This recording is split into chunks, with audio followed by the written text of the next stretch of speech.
Hi guys, ഇന്ന് നമ്മൾ വന്നേക്കുന്ന വീഡിയോയെ ആട്ടുംകൂട് പണിയുന്നൊരു വീഡിയോ ആയിട്ട് വന്നേക്കുന്നത്. ഇപ്പം നിലവിലൊരു ആട്ടുംകൂട് ഉണ്ടായിരുന്നു. അത് കഴിഞ്ഞ ദിവസത്തെ കാറ്റും മഴയിലും മൊത്തം തവിട് പൊടിയായി. അപ്പോൾ ഇന്ന് നമുക്ക് ഇച്ചിരി തെളിവൊക്കെ വന്നിട്ടുണ്ട്. അപ്പോൾ ഇന്ന് നമ്മൾ ആ ആട്ടുംകൂട് പണിയുന്നൊരു വീഡിയോ ആയിട്ട് വന്നേക്കുന്നത്. ആ പഴയ ആട്ടുംകൂട് ഇരുന്ന സ്ഥലം ഇവിടെയാണ് പഴയ ആട്ടുംകൂട് ഇരുന്നത്. അത് ഇപ്പം തവിട് പൊടിയായി, ചെളി കുളവായി, കൂടെല്ലാം നശിച്ചു പോയി. ഇവിടെയായിരുന്നു ഇരുന്നത്. നല്ല പൊക്കത്തിലായിരുന്നു വീട് കൊണ്ടുവന്നിരുന്നത്. ആ കൂട് മൊത്തം തവിടായി. ഇപ്പോൾ നോക്കിയോ, നമ്മുടെ മിന്നുവിനെയും പാത്തുവിനെയും തൽക്കാലം ചെറിയൊരു കൂട്ടിൻ്റെ അകത്താക്കി ഇങ്ങനെ ഇട്ടിട്ടുണ്ട്.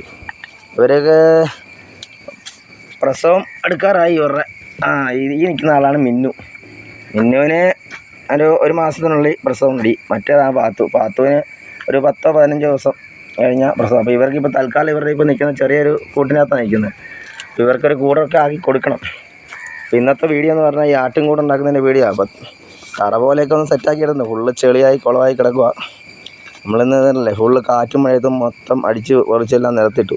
ഇനി ഇതെല്ലാം കൂടെ ഒന്ന് പിടിച്ചിരിക്കുക. നമ്മുടെ വീടിൻ്റെ ഭാഗം എന്ന് പറഞ്ഞാൽ നല്ല പൊക്കപ്പുറമാണ്. ഇത് കണ്ടില്ലേ, ഇത് കണ്ട് ഇല്ലിക്കമ്മലയുടെ നേരെ ഓപ്പോസിറ്റ് ആ ഭാഗമൊക്കെ ആയിട്ട് നല്ല പൊക്കപ്പുറം. അപ്പോൾ ആട്ടുംകൂട് പണിതപ്പം ഏകദേശം പൊക്കം കൂടിപ്പോയി. കഴിഞ്ഞ കാറ്റിലും മഴയിലും ഫുള്ള് തവിട് പൊടിയായിപ്പോയി. ഇനി അത് പുതിയ കൂട് പണിതുകൊണ്ടിരിക്കുക.